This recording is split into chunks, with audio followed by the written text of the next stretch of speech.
Kia ora, hello again.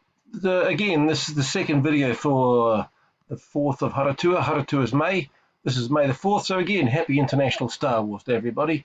In the previous video, I covered this material.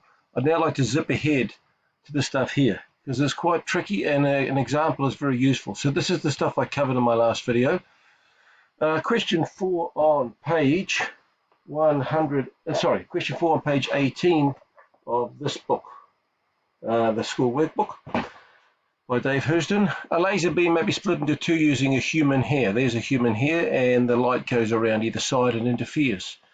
After the laser beam has been split into two, the two individual beams interfere to form a pattern of light and dark fringes on a screen, and in a previous video I showed you some photographs of that. Or I linked you to a video. This diagram below shows the light waves that have been split. Now classify each of the points as a node or an antinode and why. I've actually put a fifth one, and I've actually put an E in here, which I'll cover shortly. So the first one I'm going to do is I'm going to find the center of them. I'm going to have a red source and a blue source. They're obviously the same color. I'm just doing that to help us figure out. Now for point A, which is here, it's two waves, two full wavelengths, 2 wavelengths from the A point, and from B it is 4 full wavelengths, 1, 2, 3, 4. Now the path difference is 4 minus 2 wavelengths, which is 2 wavelengths. So that's a constructive or an antinode. That's going to be a bright spot if it's a laser. So it's going to be bright. It's going to be an antinode. I haven't written it down, but I couldn't fit it in. So it's constructive. The answer for that one is antinode. Now moving on. Taking those counting marks off, let's go to B, which is here. For the top source, the one I've colored red, again, it's 2 wavelengths away because it's actually on that same wavefront. From B, it's going to be a different number. Let's have a look. It's going to be 1, 2, 3 and a half wavelengths to there. So 2, 3.5 wavelengths. The path difference is 1.5, 3.5 minus 2. So that's going to be destructive. It's going to be a node, because node very much is going to happen there. The pun is terrible, but it helps us learn.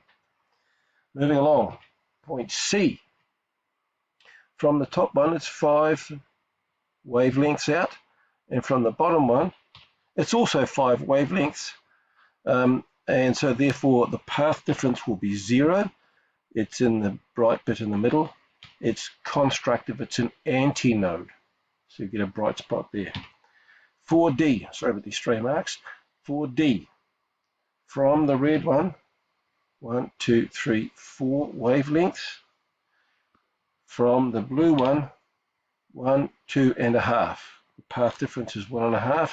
It's going to be destructive because it's 1.5. This node. Now I'm going to get rid of that and put in point E. Here's point E. This is one that the textbook doesn't have, but this one illustrates a handy point. Let's look at point E. From the red top one, 1, 2, 3, 4.5 wavelengths. It's in there in a trough. From the other one, it's 1, 2, 3.5, 3.5 wavelengths. The path difference is 4.5 minus 3.5 makes 1. So that's also going to be a constructive.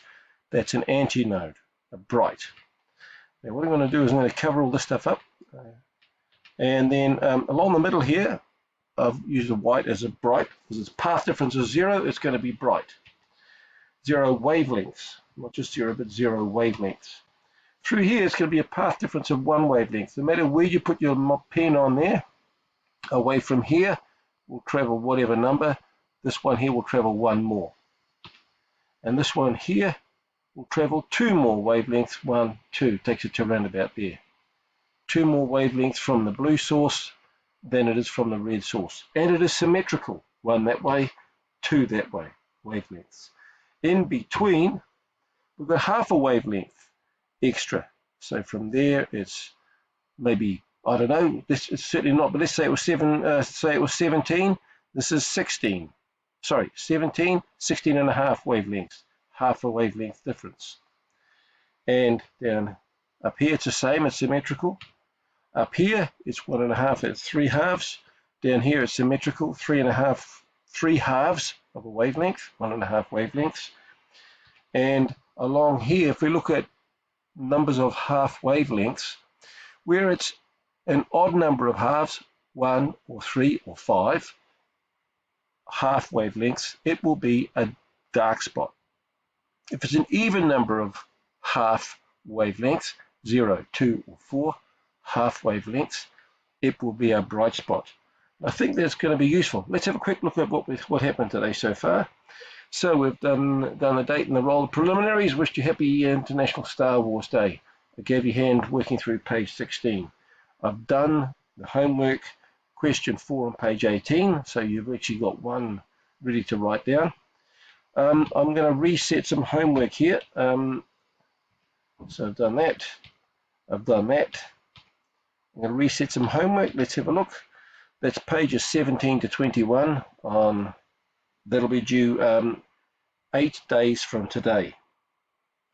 And that's what I wanted to do.